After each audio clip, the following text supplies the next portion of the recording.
Fala, conectados! Muito bem-vindos e muito bem-vindas ao nosso podcast Conexão 360. Eu sou o Tinho, empreendedor no ramo da hotelaria e das artes cênicas também. E esse é o meu amigo Oliver, que é empreendedor de várias empresas aqui em São Paulo, mas ele é o chefão do e-commerce. Não é, Oliver? Contador de história triste, porque empreender é uma história triste. Difícil. Boa tarde, boa noite, bom dia, conectados. Hoje eu tô com um convidado muito especial.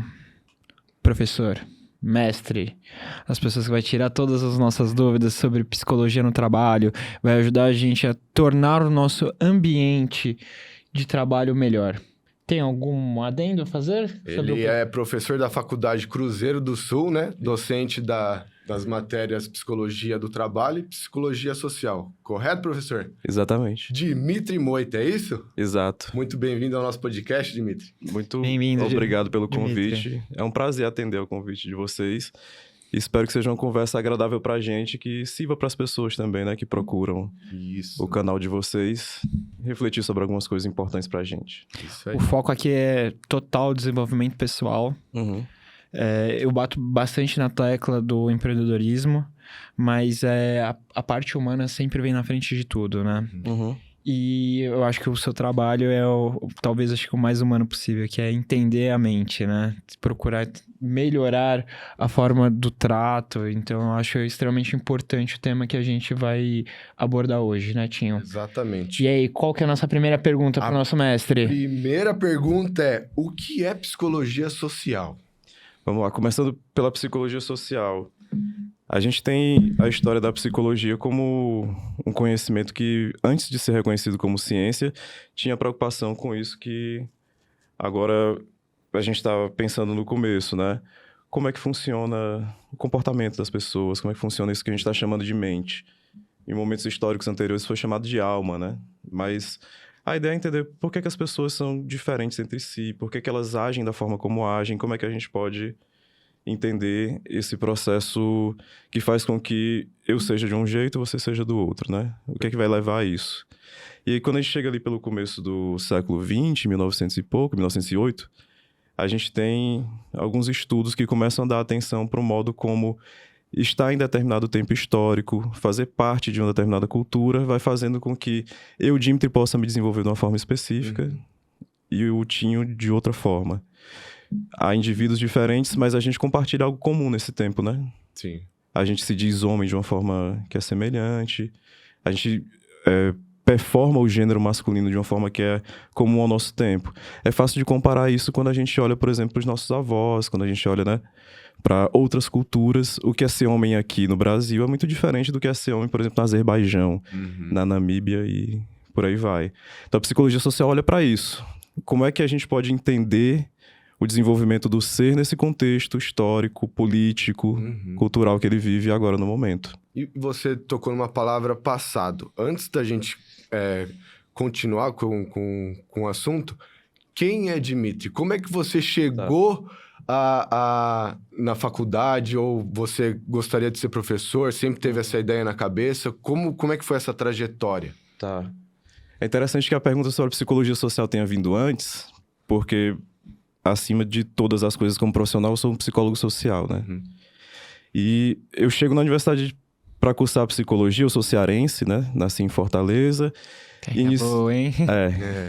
Saudades de Fortaleza. Vocês forem lá, me avisem que Eu já eu fui, já é maravilhoso. indico os lugares para tomar uma boa cerveja e comer um camarãozinho e tal. Opa!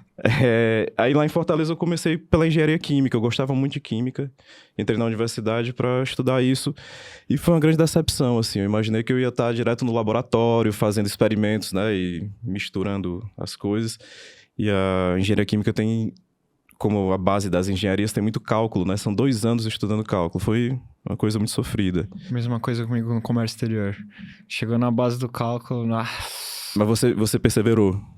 Eu gosto muito da parte mais humana. Eu gosto de fazer a leitura dos números, mas na hora de fazer os cálculos, decorar, nossa, é dificuldade. Eu acho que é muito prazeroso para quem entende, porque eu não entendia. Aí isso me fez sair da engenharia química e fui para ciências sociais. Eu estudei, né, sociologia, antropologia, ciências políticas num curso da Universidade Estadual do Ceará. Uhum. Dificuldades todas com imaginar um futuro como sociólogo, que no Brasil não é fácil. E aí fui retomando o vínculo com uma coisa que eu tinha muito interesse, que era isso, né? Entender o comportamento das pessoas, entender o funcionamento da mente. Aí eu resolvi sair das ciências sociais, cursei psicologia. E lá, uma coisa muito importante no meu curso, né, na Universidade Federal do Ceará, foi o contato com o campo da psicologia do trabalho. Uhum. Entender como é que o trabalho ocupa um determinado lugar na vida da gente que vai fazer com que a gente consiga se desenvolver mais ou menos, com que a gente tenha mais ou menos saúde. Então, hoje eu estou diante de vocês, né? Eu sou professor do curso de psicologia, faço pesquisa também nessa área e sou psicólogo clínico, atendo pessoas que estão em processo de sofrimento, adoecimento relacionado com o trabalho. Entendi. Aí, essa é a sua formação, mas onde que você falou assim, eu quero passar esse conhecimento pra frente, eu quero dar aula? Sim, foi a questão de Quero por que virar professor. Porque é diferente, né? Você Isso é igual e ser professor, né? Passar esse conhecimento adiante. Porque isso é igual ser empreendedor, tem que matar um leão por dia, ou um aluno por dia, depende do dia. Não pode matar estudante. Não pode. Não pode. Mas pode dar prova difícil. Não. Tem várias coisas de desafio, realmente, né? E no contexto que a gente está, muitas vezes, a falta de investimento em educação, a forma como a educação foi virando um negócio, né, nas instituições privadas, é muito desafiador. As condições de vida dos professores são... né? A condição de vida de professores é algo bastante desafiador. Mas tem algo que realmente é... Eu faço essa piada de que não pode matar estudante, eu brinco com minhas colegas, né? Assim, eu descobri que você não pode agredir. É brincadeira, jamais faria isso, porque chega um determinado momento que é muito desgaste, né? E aí a gente tem respostas que são bastante inadequadas, né? Mas quando você tem esse processo de observar o desenvolvimento do outro e você participa de alguma forma de algo que é possível para ele, né? Porque a pessoa que busca, por exemplo, um curso de psicologia tem várias motivações. Às vezes quer se entender melhor, às vezes quer entender melhor a família. Às vezes tem questionamentos como esse, né? Assim, como é que funciona a mente do outro? Como é que as pessoas se comportam? Existe uma regra, existe uma lei por trás disso? Eu quero entender, tenho curiosidade. E quando as pessoas buscam o curso de psicologia, você participar desse processo para fazer com que elas consigam entender, além dessa questão, várias outras... Se apropriar de uma profissão, e uma profissão que, como você está falando, né? Ela talvez seja o lugar em que a gente tem a maior chance de as pessoas buscarem o profissional porque precisam falar de sofrimento. O profissional de saúde, de maneira geral, vai ser alguém que vai dizer, eu estou vivendo, sei lá, sofri um acidente, estou com um problema, eu preciso de uma cirurgia. E aí talvez aquele profissional de saúde que é enfermeira, auxiliar de enfermagem, uma médica, vá dar ouvido ao sofrimento daquela pessoa. Mas, prioritariamente, é o profissional de psicologia. Então, eu acredito muito na minha profissão. Ela é muito bonita nesse sentido, né? Ela tem um sentido de transformação da vida da gente muito, muito bonito. E aí eu também entrei nesse contexto sendo educado por pessoas muito inspiradoras, né? Minhas professoras da UFC, meu orientador. Então, por esse lugar de entender o que a psicologia pode significar para os outros, é que eu quis me tornar professor. E teve alguma pessoa em especial que te viu e identificou esse talento e falou assim, sem dúvida. Você daria como um bom professor?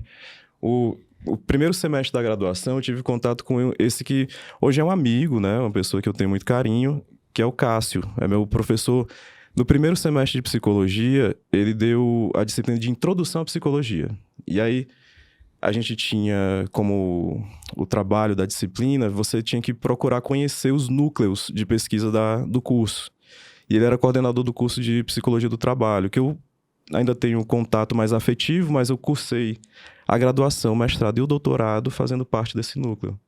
Então foi o Cássio que foi essa figura que foi me estimulando a dizer assim, existe um caminho a construir para você fazer o mestrado, né? E depois do mestrado tem que ter tais e tais coisas para fazer o doutorado e tal. Mas eu deixei Fortaleza, distanciamos-nos um pouco por causa, né, da distância física, mas ainda hoje, né, é uma figura de diálogo constante, é a inspiração para mim mesmo. Quando eu comecei a... Eu acho que o professor, principalmente nesse primeiro ano de faculdade, foram os que mais me marcaram. Uhum. E, nossa, e às vezes eu falo assim, pô, eu quero um diploma só. Não é só o diploma, a vivência acadêmica, o exemplo de ser humano que você tem dentro da faculdade é algo, assim, que é inegociável. Assim, eu penso assim que meu filho não tem a necessidade de ter um diploma, mas eu gostaria que ele vivenciasse o ambiente acadêmico. Sim. Eu acho isso muito importante. Uhum. Uma pergunta que eu queria fazer é como a sociedade vê a psicologia. Você acha que nos últimos anos mudou um pouco dessa visão? Porque uns 7 anos atrás, mais ou menos, eu tinha a visão que o psicólogo era aquele pessoa que você tinha que procurar quando você tinha um problema. Hoje eu tenho uma visão um pouco diferente. Uhum. Eu não sei se eu tô mais velho, estou mais maduro, ou se realmente mudou a forma da sociedade ver isso. Que às vezes é a pessoa que está procurando uma performance melhor, às vezes a pessoa está fazendo de uma forma preventiva, tem algumas dúvidas, às vezes quer se entender melhor e acaba procurando um psicólogo. Uhum. Você sente que mudou um pouco a visão da psicologia nos últimos anos, ou você acha que na verdade, eu que fiquei um pouco mais maduro e tive um entendimento melhor da psicologia? Você falou, né, quando a gente conversava antes sobre a consultoria em psicologia organizacional, por exemplo, né? As pessoas estão tendo contato com outros serviços que a psicologia como ciência e profissão presta à sociedade. Mas quando a gente vê os dados do censo, né, a gente tem o Conselho de Psicologia, né, tem os regionais e o federal. O Conselho Federal de Psicologia fez um censo em 2022 falando sobre a profissão como um todo, onde as pessoas estão atuando, quanto estão ganhando. É um conteúdo muito interessante para quem, inclusive, quer escolher a profissão, né? As psicólogas ganham, se eu não me engano, em média 4 salários mínimos, entre 3 e 4 salários mínimos. É uma profissão que não é tão bem remunerada. Mas, quando a gente olhava lá o que as pessoas estão fazendo, principalmente estão fazendo clínica. Principalmente nesse modelo da psicoterapia individual. Que é, caso eu tô lá atendendo, a gente tem um setting fechado nós dois, você tá falando para mim, a gente tá dialogando. Tem a clínica como clínica aberta, né? Clínica grupal, de casais, tem outras opções. Mas geralmente quem procura esse espaço da psicoterapia é quem tá experimentando alguma forma de sofrimento. Uhum. A principal imagem da psicologia como ciência, como profissão, é isso. É o acolhimento do sofrimento nesse contexto individual. Mas a gente faz muitas outras coisas, né? Foi referida à psicologia organizacional. A gente está dentro das políticas públicas de saúde, de assistência social, nas escolas. A gente está dentro dos hospitais. A psicologia, né, isso eu não conheci durante a minha formação em psicologia. Quando eu comecei a dar aula foi que eu tive acesso à psicologia da aviação. Olha que legal. Como é que funciona? Então, tudo que envolve os processos humanos em torno da aviação. De pensar passageiros, a situação como as pessoas chegam né, ao aeroporto, como é que é a situação de voo, pensar na equipe, tudo que envolve isso. Uhum. E aí, no contexto da aviação, tem uma que aparece junto dela muitas vezes, que é a psicologia de emergências e desastres, né? Eventualmente, quando o avião cai, é pouco, né? Uhum. Para nossa sorte. Graças a Deus. É pouco. Aí a psicologia de emergências e desastres aparece como uma resposta possível para o acolhimento das pessoas diante da situação traumática, né? Muita coisa que a gente faz. Psicomotricidade, psicopedagogia. Não. A psicologia tem 13 especialidades reconhecidas, ainda tem mais outras coisas. A gente discute psicologia da arte e tudo, mas a principal imagem da psicologia continua sendo essa da psicoterapia individual. Uhum. Mas, de fato, a gente tem atuação para pensar não só a reversão do sofrimento, mas pensar também onde é que a gente pode atuar pensando no desenvolvimento das pessoas, né? Uhum. Como é que a gente pode ajudar dentro de um contexto escolar, empresarial, para que as pessoas se desenvolvam como seres a partir daquilo que elas estão compartilhando ali. A gente está falando agora do ambiente empresarial. Você é docente na psicologia do trabalho, né? O que seria a psicologia do trabalho? Tá. Ó, tem uma diferença entre psicologia organizacional e psicologia do trabalho. Uhum. Agora, pensando didaticamente, se eu falo para vocês assim, cita para mim uma organização, o que vem à cabeça? A organização da Revolução Industrial, que como é que fala? Ford, não é? Que começou com Fordista, isso. aquele modelo bem fábrica. Que é como se fosse uma pirâmide, né? A organização lá montada, que vem primeiro a direção, e aí... Hierárquica, né? Bastante hierarquizada, assim. Isso eu tive no primeiro semestre, não lembro muito bem, não. Mas, por exemplo, ó, se eu disser pra você... uma feira livre, como há muitas aqui em São Paulo, é uma organização. Uhum. Mas não é a imagem que a gente tem quando fala de psicologia organizacional. O tráfico de drogas tem muita organização lá, inclusive hierarquizada, né? Exato. Onde tem juiz, tem presidente, tem Uma toda. pirâmide certinha, secretário. né? E tem plano de carreira, né? Se a pessoa sobreviver, obviamente, né? Todas as questões, tem uma certa progressão. Que é a pirâmide, né? Que eu tinha citado, que foi, acho que com Ford, que vai pensar essa lógica de hierarquização com estruturação. Quando a gente fala de psicologia organizacional, foi o conhecimento da psicologia que foi aplicado sobretudo nesse contexto, né? Desenvolvimento industrial, ali pelo final do... começo do século XX, tem um psicólogo alemão que se chama Mansterberg. Escreve Munstenberg, mas a mulher do Google disse que é Mansterberg, eu vou acompanhá-la. Aí ele vai... Qual a preocupação do Mansterberg? Como selecionar as pessoas corretas para estarem no espaço de trabalho. Como a psicologia pode ter um conhecimento que ajude a construir, desenhar o trabalho de maneira que ele seja melhor. Porque se você juntar essas duas coisas, você selecionar as pessoas corretas e você conseguir desenhar o trabalho para que ele tenha a melhor execução possível, você vai chegar à máxima eficiência. Então isso está lá por 1913, né, que ele publica um livro chamado Psicologia e Eficiência Industrial. Isso vai caracterizar a preocupação da psicologia organizacional, que vai surgir na década de 1960, sobretudo. Mas é uma linha, né, entre o que o Mansterberg está fazendo lá em 1913 e essa psicologia organizacional que a gente conhece até hoje, que se complexifica bastante, né? Ela vai pensar, para além desses aspectos de seleção, é necessário treinar as pessoas, desenvolvê-las, pensar os cargos que elas ocupam, pensar o desenvolvimento delas dentro da empresa, né, da organização de maneira geral, pensar as relações entre elas, pensar os processos de liderança. Então ela se complexifica bastante. Mas a psicologia organizacional vem dessa história. As preocupações que estão colocadas pelo campo gerencial. A psicologia do trabalho vai surgir muito vinculada com essa psicologia social, que eu estava falando para vocês lá, né? A preocupação com entender o que é que o contexto social tem de influência sobre o sujeito. E aí, quando a gente chega no desenvolvimento aqui no Brasil, da reabertura democrática, a Constituição de 1988, vão ter psicólogas que vão dizer o seguinte: a gente tem que ocupar o espaço da política pública, a gente tem que ir para a saúde pública, vão fazer o que a gente tem hoje, com suas dificuldades, ainda funciona por causa, né, do subfinanciamento e várias coisas.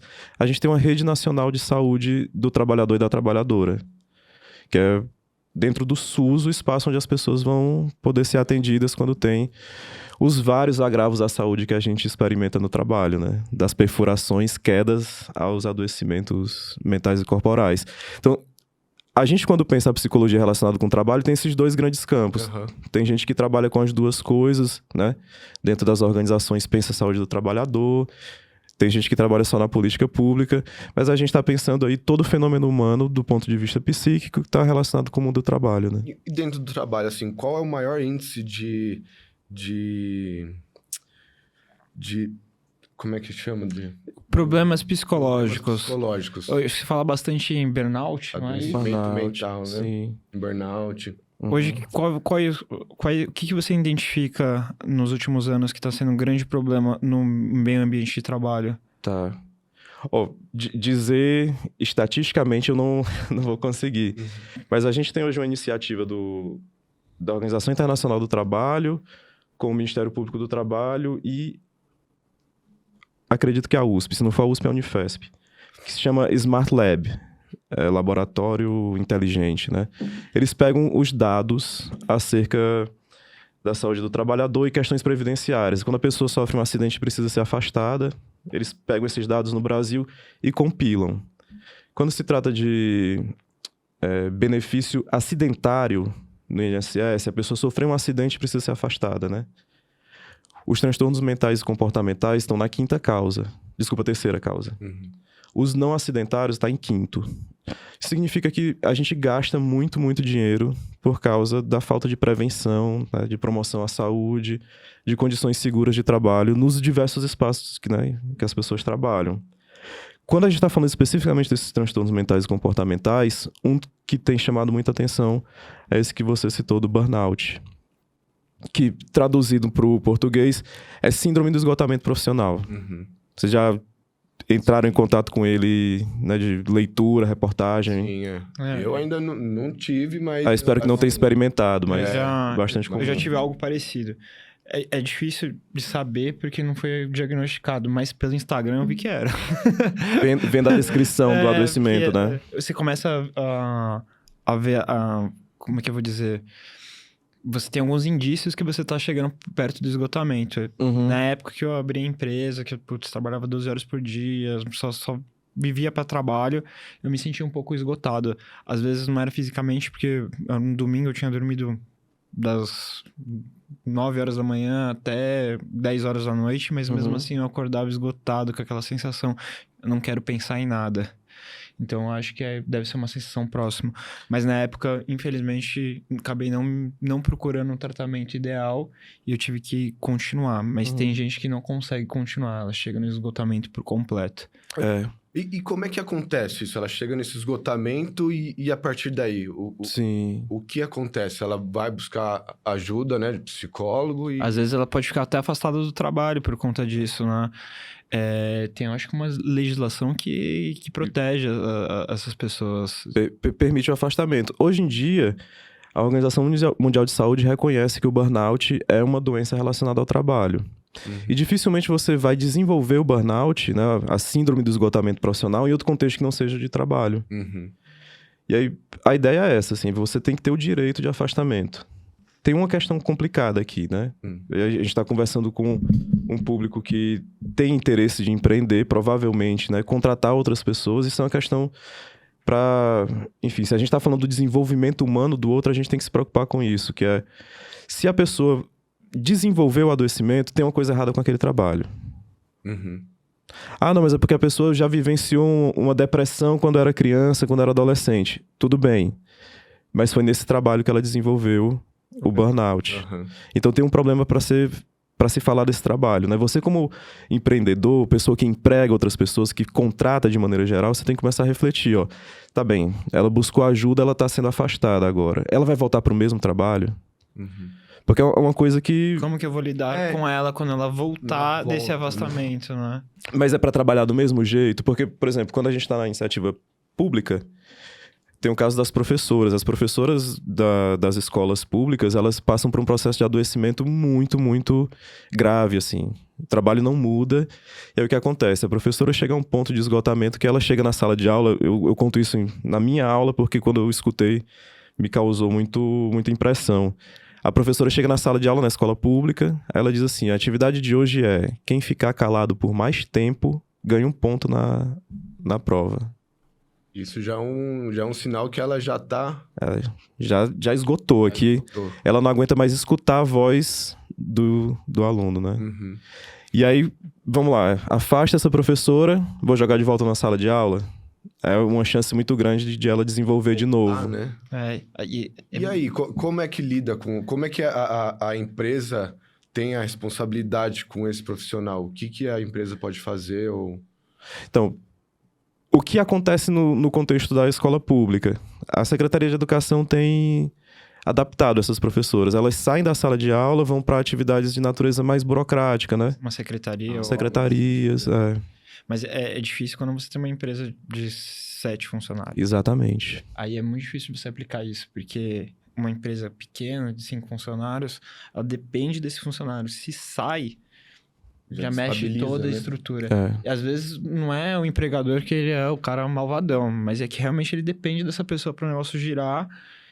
E assim, é bem complexo. Por isso que às vezes é melhor você não deixar de chegar nesse nível da pessoa ser afastada. Você já tomar iniciativas de prevenção. E eu acho que isso é uma questão de você tornar o trabalho mais leve, trazer algumas atividades. Eu vejo, por exemplo, se eu não me engano, acho que o Twitter, ou agora o Facebook, agora não me recordo qual é a empresa, que ela incentiva os funcionários a ter yoga, às vezes dá um plano de massagem. Essas coisas, assim, por mais que você ache que são pequenas, mas acho que essas... É a prevenção. elas ajudam para você ter um contexto de um ambiente mais saudável. Menos desgastante. Então, tem uma questão assim, eu não sei dar a resposta, mas quando a gente observa o modo como esse adoecimento se desenvolve, você consegue ver algumas coisas que podem servir de horizonte, assim. Geralmente quem desenvolve o burnout são pessoas que têm o lugar do trabalho como algo muito importante para o seu desenvolvimento como sujeito, né? A minha identidade circula muito em torno do meu trabalho. Do trabalho. Então, tipo assim, alguém dizer que eu sou um professor ruim é algo que pode me ferir, né? Mas tem colegas professores que se disserem isso, ele é meu amigo. Eu não estou nem aí. Tem uma relação ali com o trabalho que coloca ele como uma centralidade para a constituição da identidade. E, de alguma forma, a pessoa vê esse trabalho como o lugar que se realiza ali. Eu sempre cito essa tese, eu queria que muitas pessoas tivessem a oportunidade de ler, porque virou um livro que se chama O Fracasso do Projeto de Ser, sobre a síndrome de burnout. Ele hoje é professor da Universidade Federal do Rio de Janeiro, se chama Fernando Gastal de Castro. Ele investigou ali os bombeiros, foi acompanhando esses profissionais, né, da segurança pública, que quando contavam as histórias da infância, um deles dizia assim, meu pai era aquela figura que dentro da comunidade, ele podia estar com dificuldade financeira, mas se alguém ficava desempregado, ele juntava todo mundo, ia atrás de cesta básica, ia procurar um lugar, né, quem sabe para arrumar um bico para essa pessoa. Ele fazia de tudo pela comunidade dele. E aí, para aquele cara, naquele bombeiro, aquela era a referência de que projeto de ser eu devo desenvolver, né? Eu devo ser para minha comunidade como era meu pai. E aí ele vai querer realizar isso lá no Corpo de Bombeiros. E no começo, a instituição permite. Ele vai salvar, né, uma pessoa de uma queda, afogamento. Mas só que chega um determinado momento que a instituição muda o trabalho de alguma forma que ele não consegue mais. Ele não vai ter mais condições de operar o trabalho. E como o trabalho estava no centro da identidade dele, essa identidade... é quebrada. De alguma forma se esfacela. E professor, assim, quais são... como que a pessoa pode identificar que ela está começando a ter um burnout? Quais são os primeiros passos? Complementar essa pergunta? Acho que não somente o diagnóstico do burnout, mas como que seria para diferenciar o que é um burnout e o que é uma depressão? Porque uma crise de ansiedade ela tem algumas coisas que são muito parecidas. Como a gente identificar para colocar eles exatamente na caixa deles, para não ter um problema de ser diagnosticado da forma errada. Sim. Tem algumas coisas de autoobservação que a gente pode ir fazendo, né? Você mesmo, né, falou dessa experiência que teve. Não é normal a gente dormir 12 horas a mais do que a gente costuma dormir e ainda não se sentir recuperado, né? Significa que o desgaste que eu estou experimentando realmente está para além da capacidade de recuperação do próprio organismo. Então isso é uma coisa que deve acender uma luz. Muito tempo dessa experiência pode provocar, de fato, o burnout. O burnout tem uma característica que é essa baixa sensação de realização. A pessoa se afasta muito do trabalho. Como costuma acontecer muito com profissionais de relacionamentos, profissionais da saúde, né, da segurança, tem um processo de despersonalização. E é isso. A professora, por exemplo, que olha pro estudante, isso daí nunca vai dar em nada. E essa frase fica ali na cabeça. E ela fica com aquilo, assim, o estudante é o problema dela, sabe? É o que provoca o sofrimento. Ela deixa de ver como um ser humano ali. A gente vê isso em muitos casos quando a gente é atendido em alguns lugares, né? Policial, às vezes no médico, a pessoa que te recebe, todo o trabalho que eu acho que demanda um estresse muito grande, acho que acaba acontecendo... Muito relacionamento humano. E aí, as condições de atuação limitadas, né? E aí, o segredo seria, voltando lá para a questão anterior, pensar assim, como é que eu posso fazer para que essa pessoa tenha acesso a condições de trabalhar que sejam boas e tentar limitar essa condição desgastante, porque a gente está falando disso mesmo, é muito tempo da vida da gente que é necessário para o trabalho, né? Sim. e aí a gente acaba se autoexplorando. Então, esses processos, eles vão se acumulando. Quando se trata de quadros depressivos, muitas das coisas que são experimentadas, né, dos sintomas que a gente experimenta no processo depressivo, podem se assemelhar com questões, por exemplo, que a gente experimenta no burnout. Mas os quadros depressivos, eles geralmente falam de uma diminuição da volição, da vontade, do interesse pelo mundo. Aí você tem um processo, né, de isolamento das pessoas, o que vai fazer com que você consiga ter a resposta certa para isso. Procurar um profissional que faça o diagnóstico diferencial. Vai conseguir te explicar, ó, isso daqui é um processo... Porque a sua pergunta, né, Tinho, lá atrás, a pessoa teve burnout, aí ela chega a afastamento. O que é que a gente precisa fazer? A gente precisa fazer um acompanhamento. Algumas pessoas vão precisar de interação medicamentosa, né? Vão precisar de acompanhamento psiquiátrico com alguma medicação. Recomendamos, como profissionais de psicologia, que esse processo seja sempre feito em acompanhamento também psicológico, né? Na psicoterapia individual. Em alguns espaços, eu conheço histórias de empresas daqui de São Paulo que fazem acompanhamento em grupo de pessoas, que também é uma experiência extremamente rica para o desenvolvimento, né, comum. É importante que você tenha esse processo de acompanhamento. Entendi. Se você adoeceu, procure. O burnout, ele tem esse esgotamento, mas você pode sentir esse mesmo esgotamento com depressão também. Você pode estar, de uma certa forma, como seria a palavra? Você perdeu um pouco dessa humanidade, de você pensar que tem uma pessoa humana ali do outro lado, que quando você está trabalhando de uma forma, em um ambiente estressante. E a minha dúvida é, o que é depressão, o que é burnout? Há elementos de um quadro depressivo que você consegue identificar dentro do burnout. Burnout tem 3 características principais. Esse processo de despersonalização. Isso é a palavra. A pessoa não reconhece mais na sua clientela um outro. Aí então a médica que a pessoa entra na sala e ela esculacha, né? Sim. É a professora, o professor, o profissional da segurança pública, que não reconhece mais que ali é um outro. Aquilo ali é um problema para ele. E vai ser tratado de forma desumanizada. Tem um processo de desgaste que está relacionado com uma sensibilidade emocional muito grande. Então, pessoas que têm burnout, é muito comum que você escute o relato de que ela passa meia hora no estacionamento chorando antes de entrar no trabalho. Nossa, deve ser... Nossa, eu não ficava chorando, mas às vezes eu chegava em casa... Eu estacionava o carro e eu começava a mexer no celular dentro do carro. E eu não queria meio que subir pra casa. Eu falei, nossa, tá gostoso aqui, silêncio do carro, parado. Isso já é muita estimulação. Pra gente ficar esperto.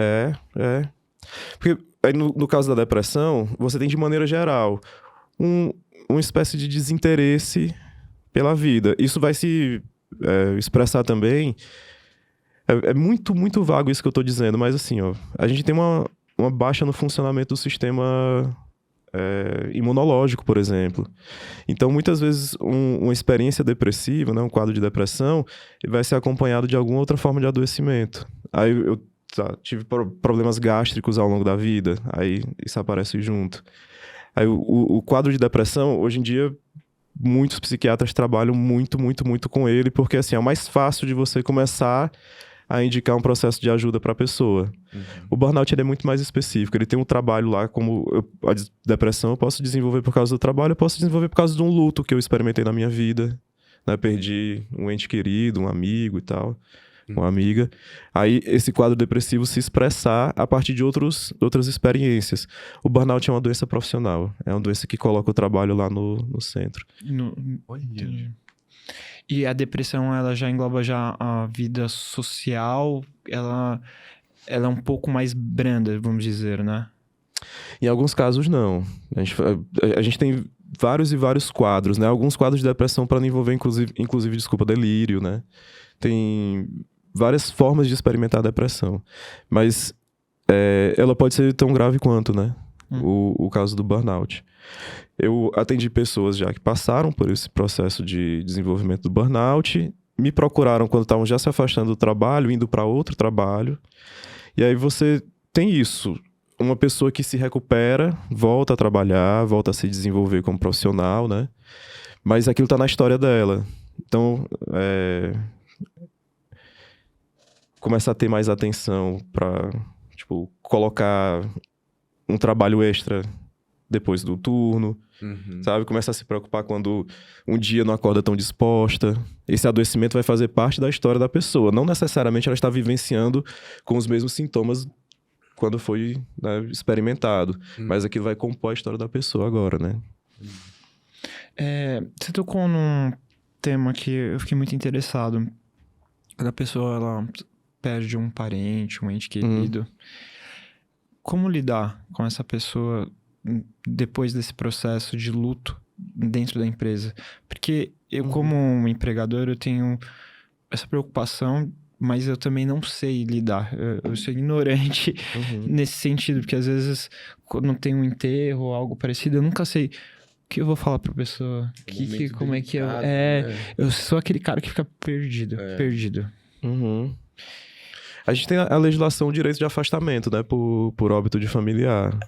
Mas é pouco tempo, né? Acho que são 2 dias. A pessoa ainda volta.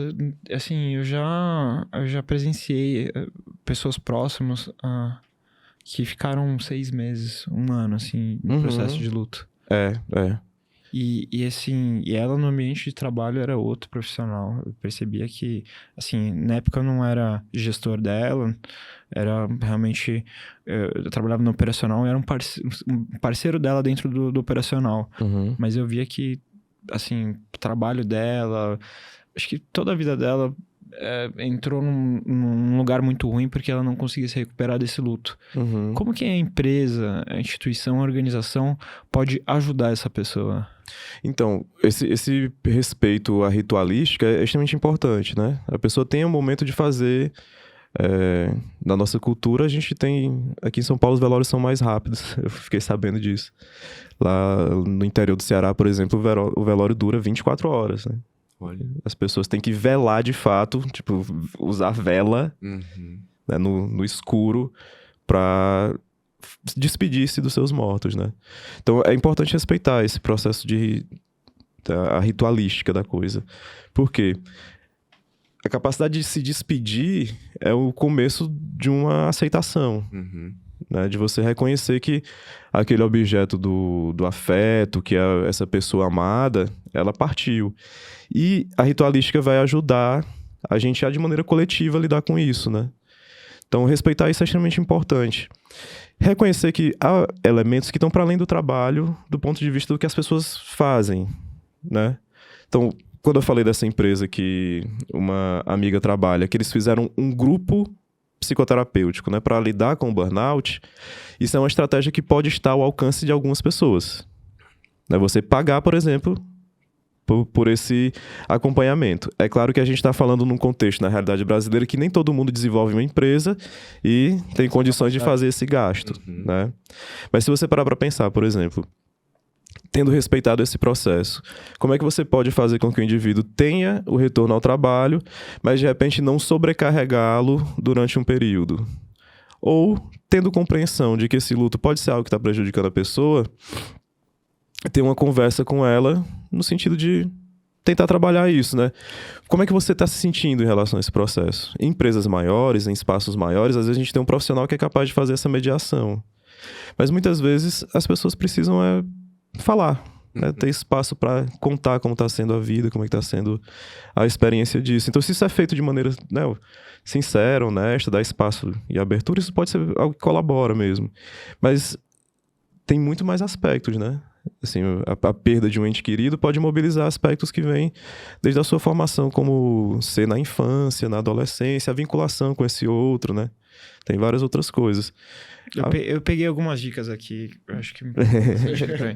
Acho que quando a pessoa você percebe que ela tá chegando próximo do limite, às vezes você afasta ela e deixa ela um trabalho um pouco mais burocrático, seja um caminho, porque você tira ela um pouco da zona de estresse.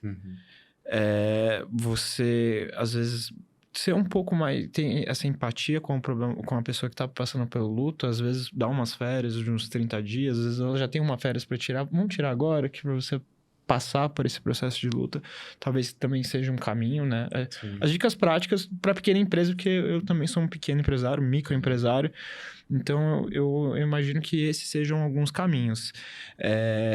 Mas eu acho que também, quando a sua empresa ela tá tomando um tamanho diferente, eu acho que é essencial você ter um RH dentro da sua empresa, com as pessoas profissionais para lidar com isso. Porque eu acho que o RH, talvez seja o grande pulmão da empresa. Porque é lá onde você vai conseguir contratar os melhores, não os melhores funcionários, mas contratar as pessoas certas para os lugares certos. Você vai conseguir administrar o emocional dessas pessoas para elas conseguirem produzir o máximo delas. E eu acho que isso você só consegue estando feliz no trabalho. Eu acho que é importante essa integração do RH.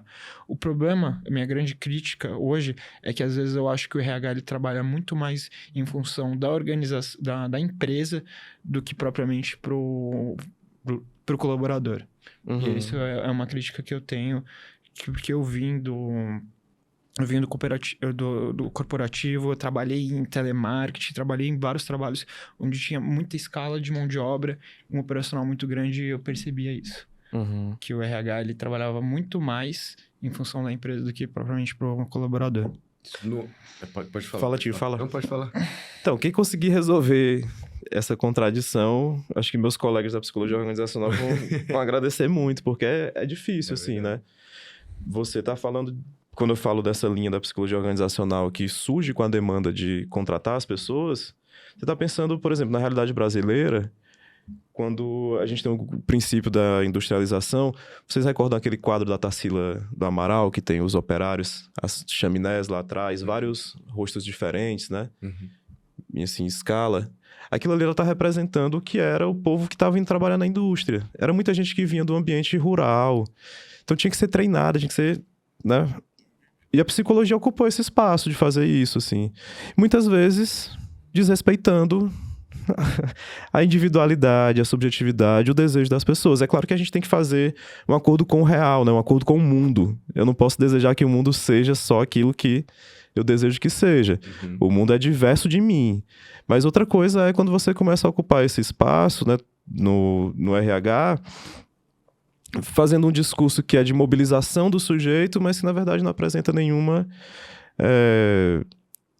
Não apresenta benefícios reais na vida dele. Porque, por exemplo, eu quero te escutar, Tio, mas só dizer uma coisa. Plano de cargos e carreiras.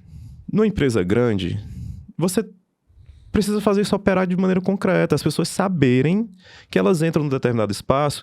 Se eu fizer tais coisas, eu consigo progredir. Se existe isso... A pessoa da RH tem que pressionar no sentido de dizer, ó, a felicidade das pessoas como trabalhadoras depende disso. Ninguém de nós quer ficar parado no mesmo canto.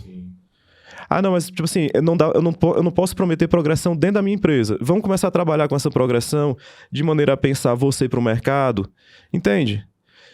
A pessoa não quer ficar parada. E na situação que a gente está falando, as pessoas não estão ficando paradas. E elas saem das empresas pulando de uma para outra, porque é isso, porque não é um lugar de realização pessoal para a maior parte das pessoas. Eu acho que um dos grandes desafio do...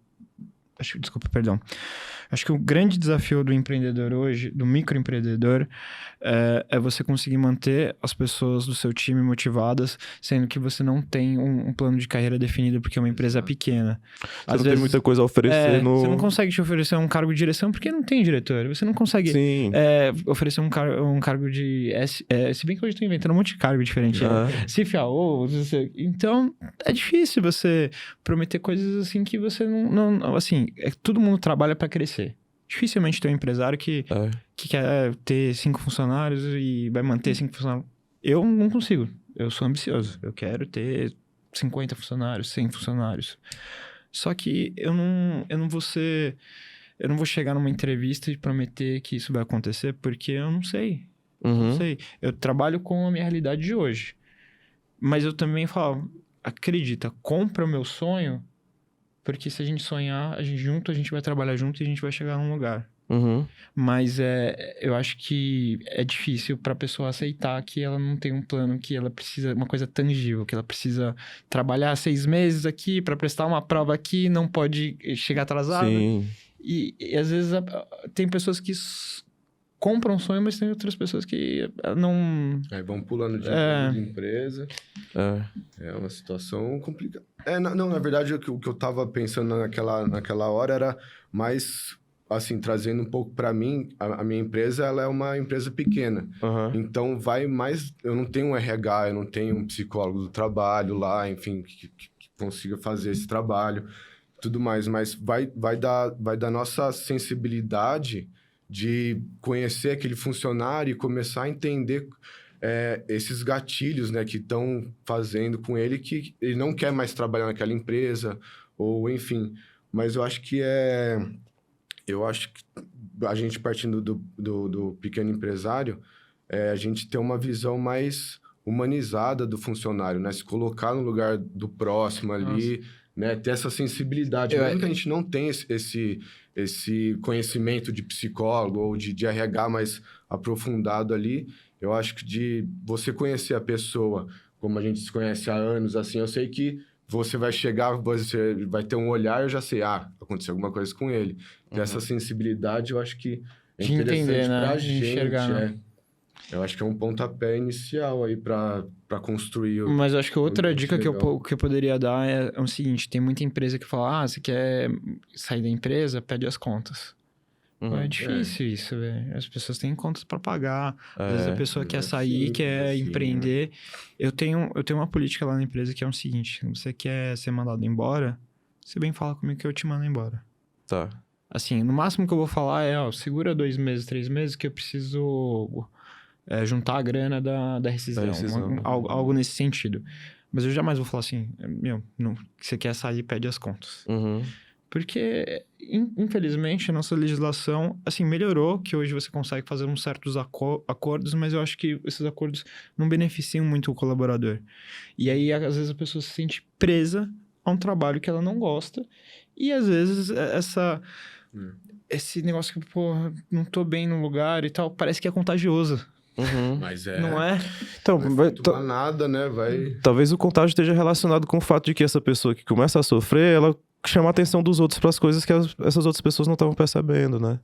O que vocês estão falando... Tem alguma coisa da psicologia algum estudo científico que mostrou que tem alguma tendência, tipo, se tem uma pessoa depressiva ou com burnout, ou simplesmente triste, né? Consegue... a sua volta também deixar as pessoas nesse mesmo sentido? Atrapalhar o humor das pessoas? Sim. Acho que sim. Sim. Mas não como uma coisa assim espontânea que seria de, tipo, inconsciente para inconsciente. Mas é uma coisa orgânica que acontece. Que a gente chama de influência social. Influência social. Social. Os primeiros estudos acerca disso vão estar lá no final do século XIX, né? Ainda não era chamado de psicologia social, era psicologia das massas ou das multidões. Mas queriam investigar isso, né? Porque que o Dimitri tem um comportamento exemplar na vida cotidiana, assim. Uma pessoa que segue tudo aquilo que é esperado moralmente de um homem adulto, né? Mas aí quando ele integra uma torcida de futebol, ele se comporta como um bárbaro, né? Ele sai dando bicudo em todo mundo. Aí eles estavam querendo entender o que era isso, né? Aí falava-se de uma supressão da capacidade crítica, de fazer as avaliações. Tem um processo de desresponsabilização, né? Tipo assim, derrubaram a lixeira ali, eu já tô sentindo que pode porque não aconteceu nada com o cara. Uhum. Mas só que a gente tá pensando também, esses processos eles podem ser mediados pela consciência. Quanto mais recurso a gente tiver, melhor a gente vai conseguir compreender, assim, que eu não vou seguir o mesmo comportamento que o outro tem, considerando que eu posso fazer uma avaliação própria, de maneira crítica, acerca da realidade e decidir, né, que caminhos tomar. Mas a gente vai influenciando uns aos outros, não somente pela forma de comunicar, pela linguagem falada ou de sinais, né? Mas a gente também vai comunicando pela fisionomia, né? A gente comunica uma tristeza pro outro. Sim, Isso é um recurso de reconhecimento grupal mesmo, pra gente cuidar do status uns dos outros, né? É que nem tem funcionário na minha empresa que tá lá há 25 anos já. Uhum. Então ele abre o portão de um jeito, você já identifica se ele tá num humor bom, se ele não tá, se aconteceu alguma coisa. É verdade. Aí, tipo assim, aí eu tomo esse cuidado de chegar e conversar com ele para ver se precisa de algum tipo de ajuda, ou enfim, né? Uhum. Dar um acolhimento ali, que eu acho que, para mim, é super necessário. Eu tenho um ex-sócio que hoje trabalha comigo, que é assim, ele dá o bom dia, eu já sei. Esse aí eu só vou Sim. falar com ele depois das 3 horas da tarde. Pelo Senão eu vou tom, tomar uma patada. Você já sabe. E isso é uma coisa que a gente vai fazendo no sentido de influenciar a relação que a gente vai ter, né? Uhum. Isso está acontecendo o tempo todo agora. Então, eu como professor me delonguei demais, mas eu disse, Tinho, eu quero escutar o que você tem a dizer. Isso é uma tentativa de demonstrar que eu estou preocupado de fato com o que vocês estão falando, porque eu estou, né? Então, a gente vai fazendo esses arranjos cotidianos e eles vão produzindo a percepção que a gente tem acerca dos processos, né? E, por exemplo, vocês falam dessa realidade como pessoas que experimentaram o mundo do trabalho como trabalhadores, né? Uhum. E a gente sabe o quanto a nossa condição é reconhecida pela legislação como de hipossuficiência. Uhum. A gente, como trabalhador, empregado, a gente não tem a capacidade de negociação que tem o nosso contratante. Vocês, como pequenos empresários, não podem ser comparados, por exemplo, com a Luísa do Magazine Luiza. Sim, Né? exatamente. É outra história, mas ainda assim, diante da legislação, é reconhecido o trabalhador é hipossuficiente. Então, a gente sabe das humilhações, né? Eu estava conversando com um amigo professor que ficou preso na linha vermelha. Na linha vermelha não, na Coral, que fica em cima. Acho que é. Que vem de São Miguel, né? Aí ele ficou preso lá e ele ficou impressionado, assim, cara, muita gente, era 2h30 da tarde, muita gente pegando o celular para filmar o vagão parado, lotado, inclusive com pessoas filmando o vagão parado, lotado, para mandar pro patrão, para dizer, eu não tô vagabundeando, eu tô preso no sistema de transporte público de São Paulo, que é essa dificuldade toda, né? Então, esses processos, assim, eles começam a violentar a dignidade da pessoa, né? O que eu sou, cara? Eu sou um trabalhador honesto, que acordo cedo e tal.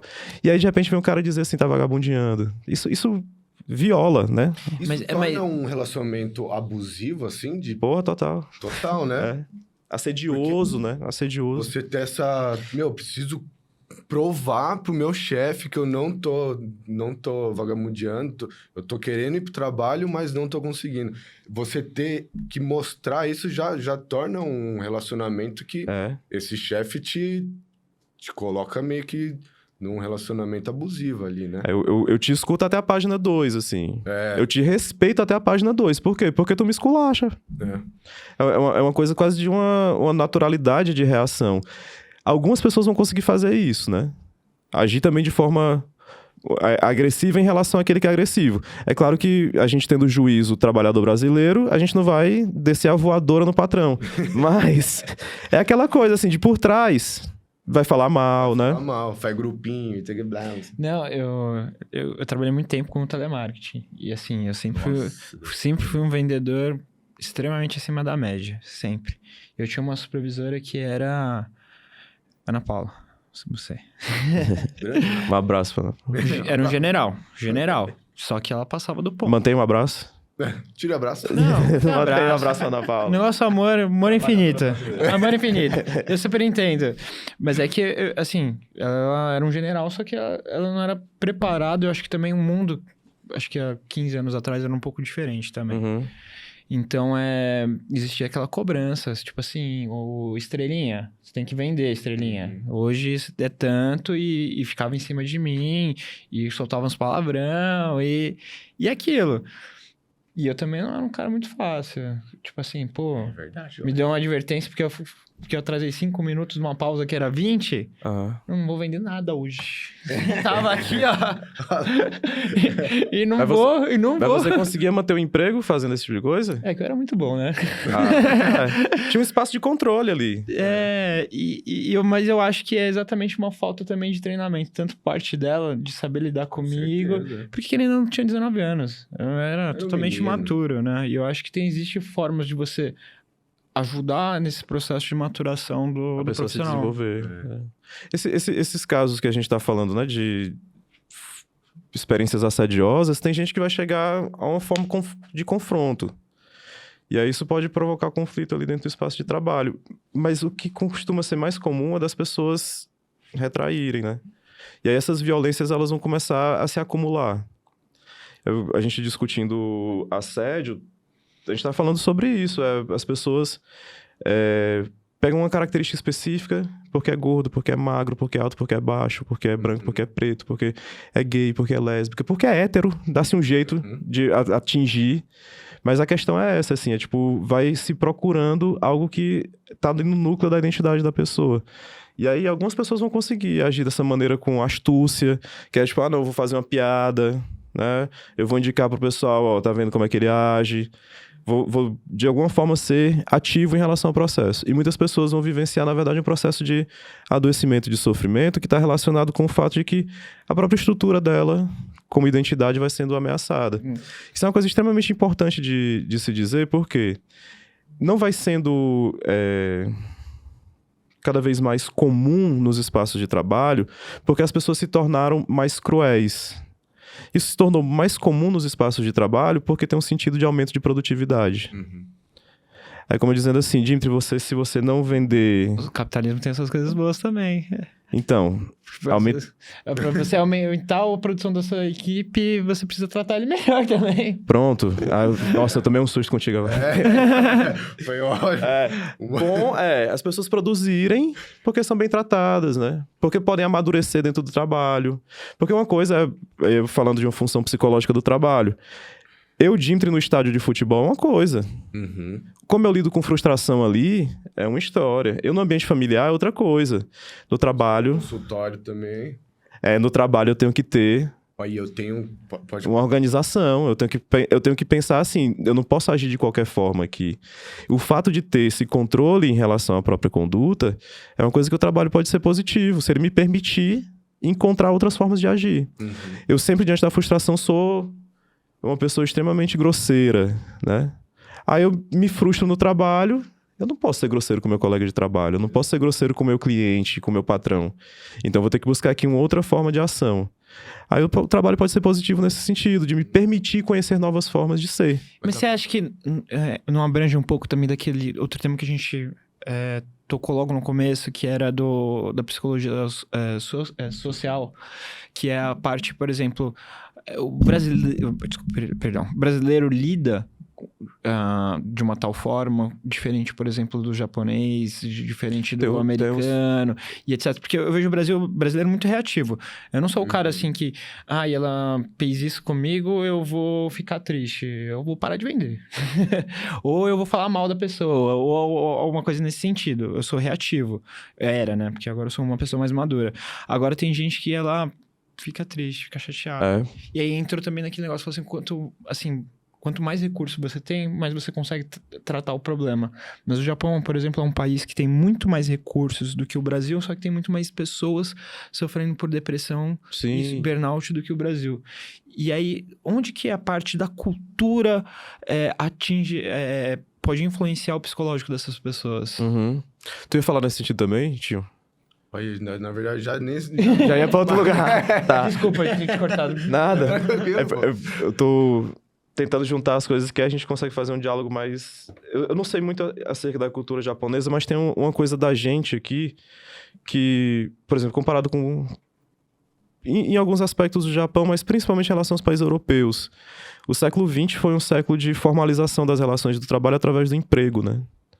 E aí aquela estrutura hierárquica, por exemplo, quando a gente estava conversando sobre cargos e carreiras, a gente pensa muito assim, o cara vai começar como chão de fábrica, passa supervisão, né, apontador, supervisão e tal, até um dia ele ter a sorte de chegar ali à direção, não vai ser o dono mas ele tem uma perspectiva de aos 35 anos de empresa conseguir chegar lá. No contexto que a gente está falando hoje, isso é bem raro, né? As empresas não são tão hierarquizadas como a gente via. Horizontais do que... E muitas lógicas de contratação de trabalho que vão fazendo através da terceirização, né? Que um serviço é empreendido de um lado, outro do outro. Durante o século XX, essa lógica que o emprego é a forma de contratação de trabalho. Junto do emprego vem algumas garantias. A gente ainda tem algumas, né? A gente estava falando o afastamento, né? Por causa de acidente, benefício acidentário ou não. A gente tem o 13º vinculado à CLT, tem algumas coisas, mas só que aquele período do século XX era muito forte essa ideia de que uma sociedade vai ser civilizada se a gente tiver pleno emprego. o que aconteceu no Brasil? A gente tem um desenvolvimento de uma força de trabalho, uma população economicamente ativa, que é herdeira da escravização. Isso não é uma coisa desprezível, não é uma coisa da gente esquecer. Porque conforme foi acontecendo o desenvolvimento industrial da gente, a gente tinha uma grande massa de trabalhadores que estava fora do mercado, vivendo da informalidade, né? A gente fala de bico, várias e várias pessoas experimentam isso como seu cotidiano, né? Não ter estabilidade em relação ao trabalho. Isso foi fomentando uma cultura que é tipo isso, assim, em alguns lugares, meu irmão, eu esculacho, cara, ó, eu esculacho mesmo, não vou ficar aceitando. Eu não sou capacho de ninguém pra ser submetido a isso. Cara, se tu perder esse emprego, vai fazer o quê? Meu irmão, eu vendo bala, velho, sabe? Eu faço reparo na casa da galera, eu vou conseguir comprar na Shein, vender. Eu vou dar um jeito. Quando você vai para o contexto europeu, esse lugar, né, do trabalho através do emprego formal, estável, era uma coisa que todo mundo almejava e era a forma de constituição das relações familiares e tudo enquanto. Aí quando você vai para lá, as pessoas perdem o emprego, o adoecimento é muito mais grave. Não que aqui na realidade brasileira não seja, né, também, mas esse aspecto cultural vai sendo vivenciado também como algo que vai influenciando a maneira de como eu sou mais reativo, reajo melhor ou pior, né? Atravessa, com certeza, a maneira como a gente experimenta as relações mais cotidianas. Bacana. Professor, muito obrigado pela aula que você deu pra gente. Eu conversava mais 1 hora, se quiser. Eu também. Acabou? Mas eu tenho que te dar um presente pra retribuir essa aula. Peraí. São vários presentes, tem uma pilha ali. Ok. Um dos meus... Pertinho do Olha microfone. só. Bom, um dos meus empreendimentos é Art Glow. Pode a gente crer. está trabalhando Cara. com uma arte que, na verdade, é uma inteligência artificial que consegue projetar uma imagem através de alguns comandos que a gente dá. Aham. E a ideia é a gente materializar sonhos, a gente trazer personalidade para os presentes. E aí, o pessoal chegou hoje nesse resultado aqui. Eu espero que você goste. Cara... Cara, mas aí tu pegou uma imagem minha, diz pro algoritmo fazer o... Exatamente. Ele mudou Às vezes ele pode... A gente coloca alguma foto como referência. Aham. E aí ele pode te trazer um resultado um pouco diferente, mas usando a referência de uma certa imagem. Às vezes pode criar do zero também. Pô. Essa eu acho que provavelmente utilizaram de alguma foto que você já tenha uma Aham. pose parecida. Mas ficou bonitão, hein? Ficou bonitão. Eu tô com o cabelo parecendo aquele rapaz do RBD. RBD? Pô, agradeço muito. O convite já foi uma coisa maravilhosa. E fiquei muito feliz. Eu de tenho que ter- agradecer. Tanto de informação aqui. Nossa, Rapaz, você... tinha um monte de pergunta ainda. Se deixasse, a gente ficava umas 2, 3 horas aqui, filho. Tu pode ter uma parte 2, quem sabe? Eu acho que é justo. Justo. E já tendo tido essa conversa, a gente vai conversar de maneira mais livre, né? Eu acho que dava pra gente desdobrar muita coisa. Agradeço demais pela arte, assim. Não sou esses modelos todos, mas ficou... A gente tem mais um quadro, né, Tinho? Chama o quadro. Você... O quadro se divulga aí, professor. Ah, tá. Psicólogo. Psicólogo e professor é fraco com divulgação, mas eu sou psicólogo clínico, né? Isso é uma das coisas que eu desenvolvo. E através do Instagram as pessoas podem encontrar meu trabalho. Eu sou especialista em saúde mental do trabalhador. Então essas coisas que eu tô conversando com vocês são geralmente as situações que eu acolho e a gente vai Por buscando... exemplo, eu tô com uma suspeita de burnout, mas eu não tenho certeza, eu quero ter um diagnóstico, quero tentar lidar com isso de uma forma melhor. Eu posso chamar você no Instagram e aí a gente pode marcar, por exemplo, aí você faz esse atendimento para fazer esse diagnóstico com a pessoa ou tentar orientar ela como lidar com isso, é isso? O processo de psicoterapia envolve isso, né? A gente estabelecer uma finalidade terapêutica pra gente tentar lidar com esse sofrimento que a pessoa está experimentando. Muitas vezes não se instala como uma doença reconhecível, é sofrimento, né? Então, é Dimitri Moita no Instagram. Qual é o seu Instagram, então? Dimitri Moita. Dimitri Moita. Segue o pessoal lá. Divulgou-se. E qual que é o nosso Instagram, Tinho? Galera, o nosso Instagram é @conexão360cast. E no YouTube, como é que é? Conexão 360 Podcast e eu vou pedir pra vocês um favor. Gente, se inscreve, porque isso vai mostrar o quanto o nosso trabalho tá alcançando as pessoas. Compartilha. E vai ajudar a gente a trazer a gente ainda mais foda do que o professor aqui. Desculpa a palavra, professor. Mas tem, é claro que tem. Porque o convidado hoje foi foda e a gente vai trazer a gente mais foda ainda se vocês se inscrevendo e ajudando a gente. Obrigado, Nossa, gente. Valeu. Um abraço, conectados. Valeu. Um abraço.